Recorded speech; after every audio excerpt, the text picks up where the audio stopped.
हेरन माता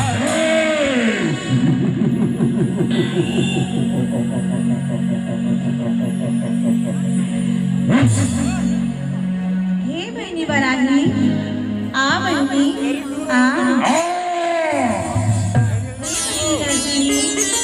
आ बहिणी आ हे बहिणी देवसेना आ बहिणी आ हे बहिणी यमशक्ती आ बहिणी आ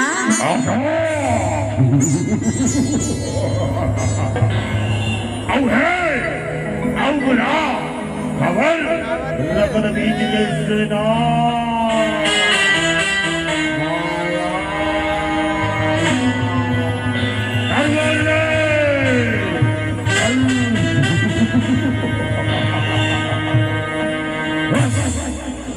मारत हावे किल्ला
तुम के सेनापति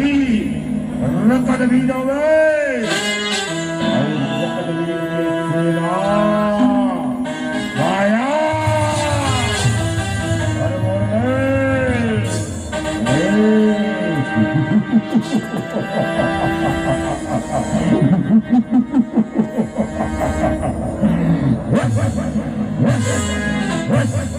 गरजत है रणमा वो बैरी अत्याचारी है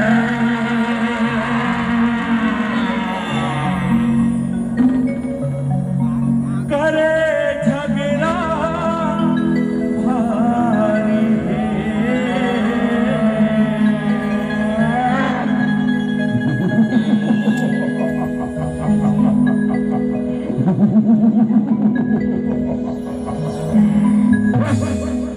रत हावे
संस्कार करो बेटा कि जब वो शक्ति बदलते हैं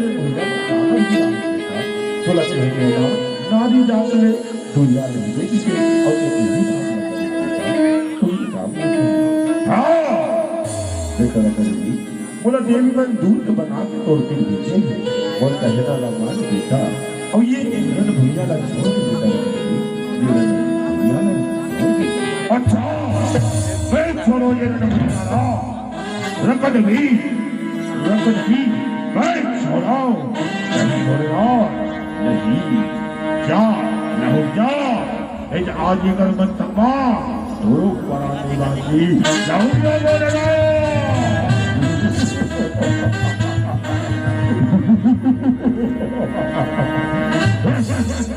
हे बहिनी काली मैं रक्त बीज ला काटत जाऊं लहू लखक पर में भर भर के पियत जावे बच्चा लहू लखक पर में भर भर के पियत जावे तब ये दानवन के नाश होने बनी तब ये दानवन के नाश होने आओ दुर्गा आओ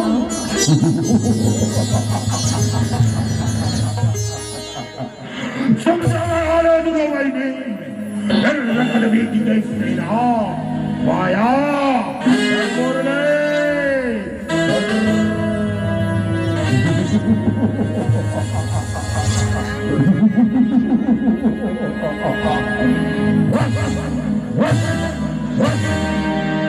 गरजत है रन माता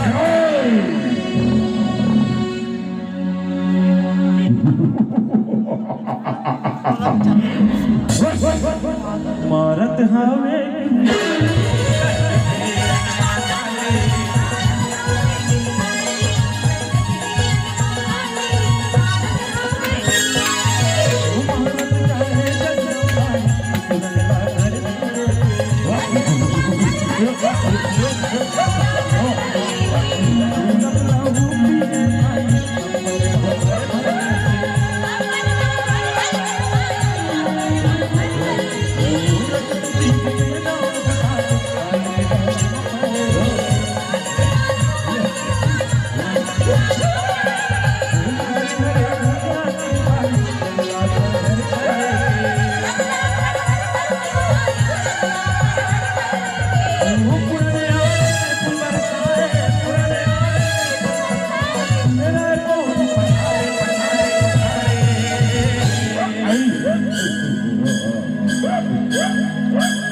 या देवी सर्वं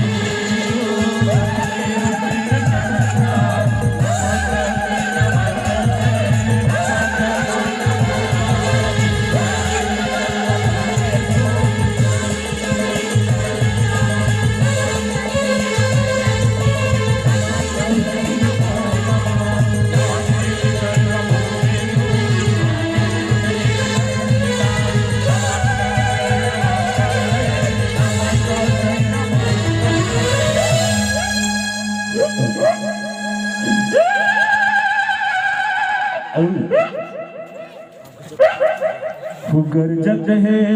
रन काली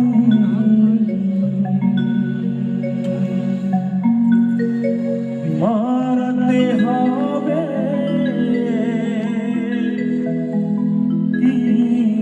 कारी